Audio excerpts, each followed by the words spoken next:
Audio 3, Génesis 2, el diluvio, Babel y los patriarcas. El comienzo del pueblo del pacto. Bienvenidos al tercer audio de nuestro panorama completo de la Biblia. En el estudio anterior vimos la creación, la caída, la entrada del pecado, la promesa del Redentor.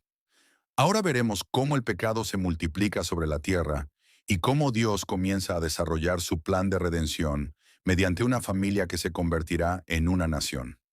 Esta sección comprende principalmente Génesis capítulos 4 al 50. Aquí encontramos tres grandes acontecimientos: el diluvio, la torre de Babel, los patriarcas, el crecimiento del pecado después de la caída. La humanidad no mejora, empeora. Caín asesina a Abel. Aparece el primer homicidio. La violencia se extiende. La corrupción se multiplica. Generación tras generación, el hombre se aleja más de Dios.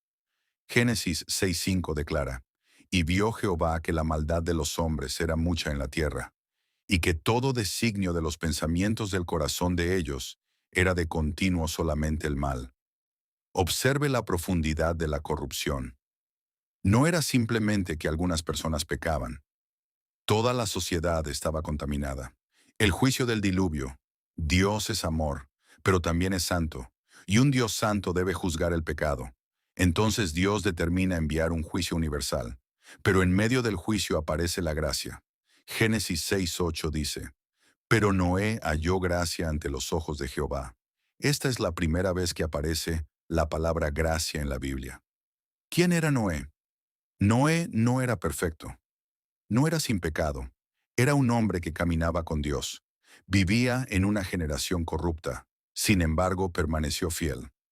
El arca, Dios ordena construir un arca. Durante años Noé predica. Durante años advierte. Durante años llama al arrepentimiento.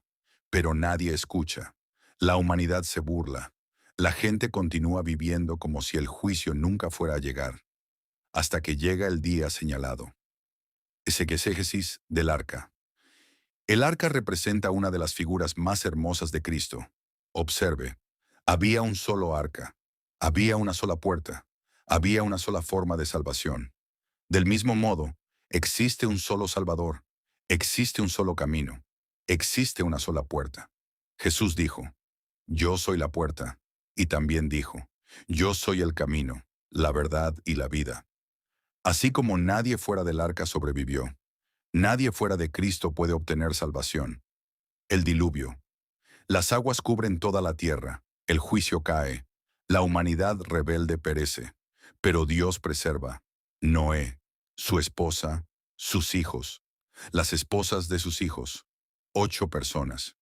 El pacto noético. Después del diluvio, Dios establece un pacto. Promete: «No volveré a destruir la tierra mediante agua». La señal de este pacto es el arco iris.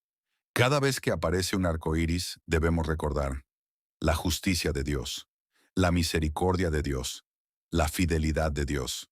La pecaminosidad del hombre continúa. Algo sorprendente sucede.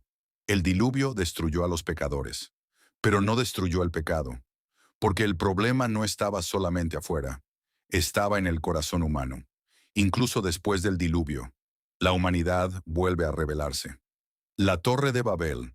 Llegamos a Génesis 11. Los hombres dicen: «Hagámonos un nombre».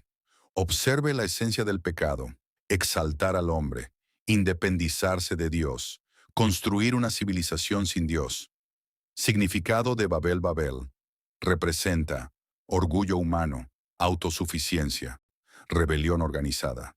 La humanidad intenta alcanzar el cielo mediante sus propios esfuerzos, pero Dios interviene, confunde las lenguas, dispersa las naciones. Perspectiva profética. Babel no desaparece aquí, la veremos nuevamente en Apocalipsis, representando el sistema mundial rebelde que se opone a Dios. Desde Génesis hasta Apocalipsis existe una lucha constante entre el reino de Dios, los reinos de los hombres. El llamado de Abraham. Ahora ocurre un cambio radical. Hasta Génesis 11, Dios trata con toda la humanidad. Desde Génesis 12, Dios comienza a tratar con un hombre: Abraham. Génesis 12. Dios le dice, vete de tu tierra y de tu parentela. Observe algo importante. La historia de la redención ahora se enfoca en una familia específica. Dios escoge a Abraham, no porque fuera mejor, sino por gracia. El pacto abrahámico este es uno de los pactos más importantes de toda la Biblia. Dios promete tres cosas. Uno, una tierra, la tierra de Canaán. Dos, una nación Israel. Tres, una descendencia. Y aquí encontramos la promesa más importante, porque de esa descendencia vendría el Mesías. Pablo explica en Gálatas que la simiente prometida encuentra su cumplimiento en Cristo. Abraham, el padre de la fe. Abraham aprende a caminar por fe. Muchas veces falla, muchas veces duda, pero continúa creyendo. Romanos declara, creyó Abraham a Dios y le fue contado por justicia. Isaac, Dios cumple su promesa, Sara da a luz, nace Isaac, el hijo prometido, el hijo del pacto, el sacrificio de Isaac. Génesis 22 es uno de los capítulos más impresionantes de toda la Biblia. Dios pide a Abraham que ofrezca a Isaac. Humanamente parece incomprensible, pero Abraham obedece cuando está dispuesto a sacrificar a su hijo. Dios provee un sustituto, un carnero. Tipología de Cristo. Observe las similitudes. Isaac es el hijo amado. Jesús es el hijo amado. Isaac lleva la leña. Jesús lleva la cruz. Isaac es ofrecido por su padre. Jesús es entregado por el Padre. El carnero muere en lugar de Isaac. Cristo muere en lugar de nosotros. Isaac tiene dos hijos, Esaú y Jacob. Jacob significa suplantador. Durante años vive manipulando, engañando, controlando, pero Dios lo transforma. Peniel. Jacob lucha con Dios. Su nombre cambia. Ahora será llamado Israel, que significa aquel que lucha con Dios. Aquí nace la nación que llevará ese nombre. Los 12 hijos de Jacob nacen 12 hijos. Ellos se convertirán en las 12 tribus de Israel. Toda la historia bíblica futura girará alrededor de estas tribus. José. Llegamos a uno de los personajes más extraordinarios de la Biblia. José. José es rechazado. Sus hermanos lo odian, lo venden, lo traicionan, lo consideran muerto. José sufre injustamente. Es esclavo. Es acusado falsamente. Es encarcelado.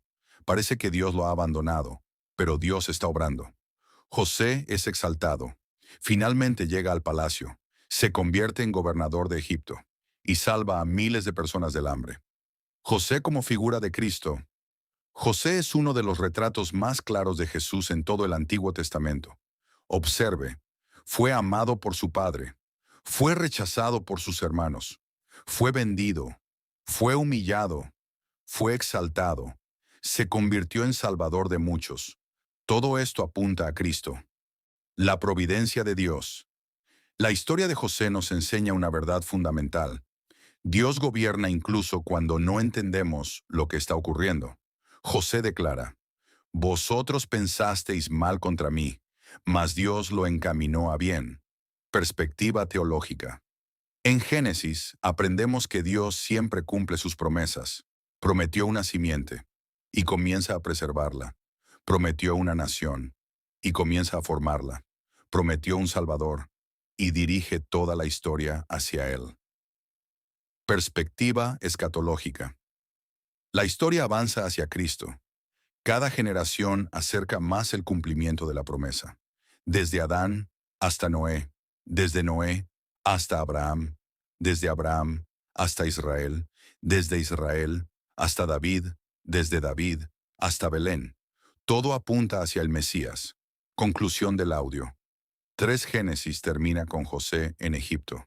Y aquí surge una pregunta. ¿Cómo terminará la familia de Abraham viviendo esclavizada en Egipto? La respuesta la encontraremos en nuestro próximo estudio.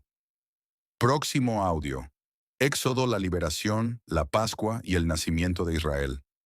Veremos Moisés, las 10 plagas, la Pascua, el Mar Rojo, el monte Sinaí, el tabernáculo, y descubriremos cómo todo ello apunta proféticamente a Jesucristo, el verdadero Cordero de Dios. Fin del audio 3.